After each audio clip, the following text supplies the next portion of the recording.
Yadagirigutta municipality chairman, vice chairman, కౌన్సిలర్లు వీడ్కోలు సన్మాన సభ ఆదివారం రోజు నిర్వహించారు.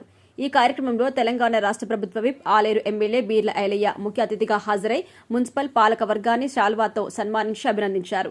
ఈ సందర్భంగా ఎమ్మెల్యే బీర్ల ఐలయ్య మాట్లాడుతూ రాజకీయంలో వీడ్కోలు అనేది పదవికే గాని సేవకు కాదు అన్నారు. ప్రజల కష్టసుఖాల్లో తోడుండే నాయకులకు ప్రజల గుండెల్లో ఎప్పుడు పదవి ఉన్నట్టే అని అన్నారు. సేవా దృక్పథం ఉన్న నాయకులకు నిరంతరం ప్రజల అభిమానం ఉన్న నాయకులకు విరమణ అనేది ఉండదని, మళ్లీ ఎన్నికలొచ్చే వరకు మీరు మీ వార్డుల్లో బాధ్యతాయుతంగా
ప్రజాసేవకు వీడ్కోలు ఉండదు.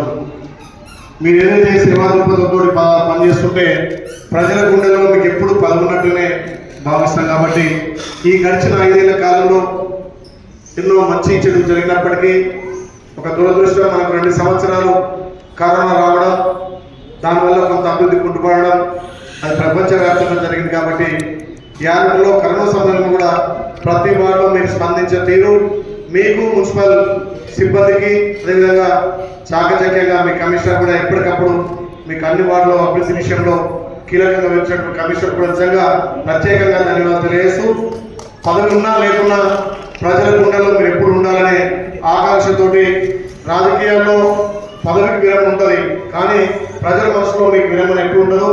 నేను నిన్న కూడా చెప్పిన వచ్చే కౌన్సిల్ ఎలక్షన్ అయ్యేంత వరకు కూడా మీ వార్డులలో తప్పకుండా మీ నాయకత్వాన మీ సూచన ప్రకారం ఈ మున్సిపల్ ముందుకు పోతుంది. ఈ ప్రభుత్వంతో తప్పకుండా మీరు ఏదైతే ఆశించినటువంటి అభివృద్ధిని మీ అందరి సహకారంతో ఆ లక్ష్మణ ఆశస్సులతో ఇంకా ముందుకు పోవాలి. ఈ పట్టణ పేరు తెలంగాణలోనే నెంబర్ 1గా వచ్చే విధంగా మీ అందరి సహకారంతో ముందుకు తీసుకెళ్తామని చెప్పి తెలియజేస్తూ, ఇంకా చాలా మందికి లోపల కోరిక ఉంది, మేము ఇంకా చేయకపోతే మేము ఇంకా చేయాలనే తపన ఉంది. అంటే ఆ వార్డు పట్ల మీరు మిమ్మల్ని నమ్మకంగా గెలిపించారు కాబట్టి ఆ నమ్మకాన్ని వమ్ము చేయకుండా ఆ ప్రజలకు ఇంకా ఏదో చేయాలి, ఇంకా కొంత మిగిలిపోయిందని అందరి మనసులో మాట్లాడినప్పుడు ఆ భావన కల్పించింది. కాబట్టి తప్పకుండా మళ్ళీ మీ లక్ష్మణస్వామి ఆశీస్సులతోటి తిరిగి మీరు పదవి పొందుతారని చెప్పి మీరు వచ్చే ఎలక్షన్ వరకు కూడా ప్రజల మనసులలో మీ వార్డు సమస్యల పట్ల తప్పకుండా దృష్టి సాధించుని.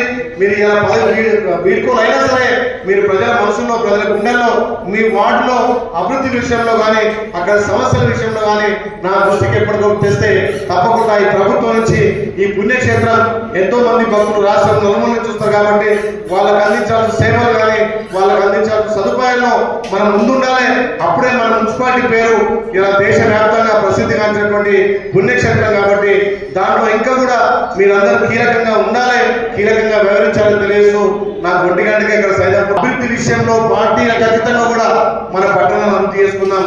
మళ్ళీ ఎలక్షన్ వచ్చినప్పుడే పార్టీలు తప్ప ఇలా కౌన్సిల్ ఏర్పడిన తర్వాత మీరందరూ చిన్న చిన్న లోటుపాటు ఉన్న ఒక కుటుంబం సభ్యులుగా సర్దిద్దుకొని ముందుకు పోయిన కౌన్సిలర్లకు, వైస్ చైర్మన్ గారికి, చైర్మన్ గారికి ప్రత్యేకంగా ధన్యవాదాలు చేస్తూ ఈ కోఆర్డినేట్ చేసుకొని ముందుకు తీసుకుపోయినటువంటి మీ కమిషనర్ కూడా ప్రత్యేకంగా ధన్యవాదాలు చేస్తూ జై Hind. Thank you. Thank you